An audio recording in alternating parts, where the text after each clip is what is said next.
करके समाज के कमजोर वर्गों के लिए जो कहीं न कहीं सामाजिक तौर पर हाशिए पर खड़े थे, लेकिन भारत सरकार की कुछ प्रमुख योजनाएं जो उन तक पहुंची और जिसके कारण उनका जीवन स्तर बेहतर हुआ है और भारत भी अर्थव्यवस्था की दृष्टि से जो 10वें पायदान पर था आज 5वें पायदान पर है। और इसके लिए श्री नरेंद्र मोदी जी जो भारत के यशस्वी प्रधानमंत्री उनके नेतृत्व में ये सारे लोक कल्याण के कार्यक्रम सुशासन आज बेहतर ढंग से पूरे भारत में दिख पड़ा है। और सबसे जो अच्छी बात हुई कि सत्ता कभी स्वयं सुख का माध्यम हुआ करती थी, मेवा का माध्यम हुआ करती थी, लेकिन भारत के यशस्वी प्रधानमंत्री श्री नरेंद्र मोदी जी के नेतृत्व में पहली बार स्वर्गीय अटल बिहारी वाजपेयी जी के बाद लगा कि सत्ता सेवा का माध्यम है। और इसके लिए लंबा संघर्ष, हम जिस वैचारिक धारा से आते हैं लंबा संघर्ष है और लेकिन हम अपने नीतियों और सिद्धांतों पर अडिग रहे। तो उसी का कारण है कि आज भारतवर्ष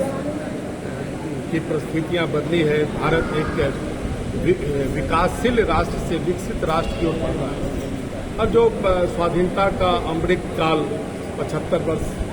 पूर्ण होने पर हम सब मना रहे हैं और आगामी 2047 को हम स्वाधीनता का शताब्दी वर्ष मनाएंगे। लेकिन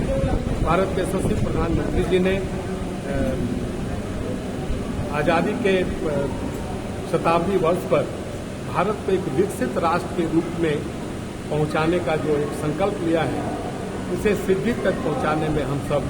मिलकर जो देशवासी हैं, जो भारत का एक व्यक्ति है, जो कहीं न कहीं भारत माता उसके लिए एक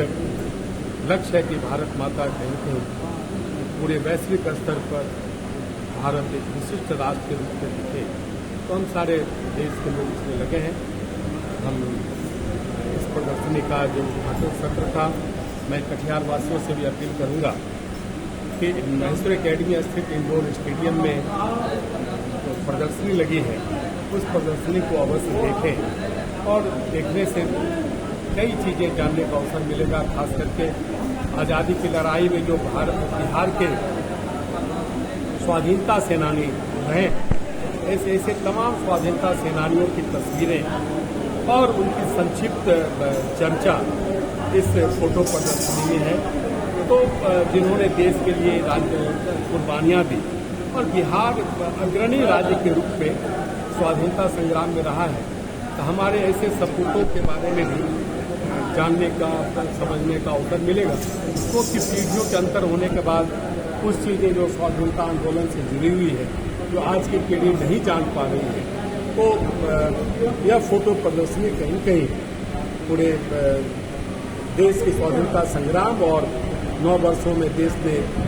विकास के क्षेत्र में जिस ऊंचाई को छुआ है, ये सारी चीजें एक साथ इस स्टेडियम के प्रांगण में देखने को मिलेगी। हमारी इस प्रदर्शनी के लिए शुभकामनाएं।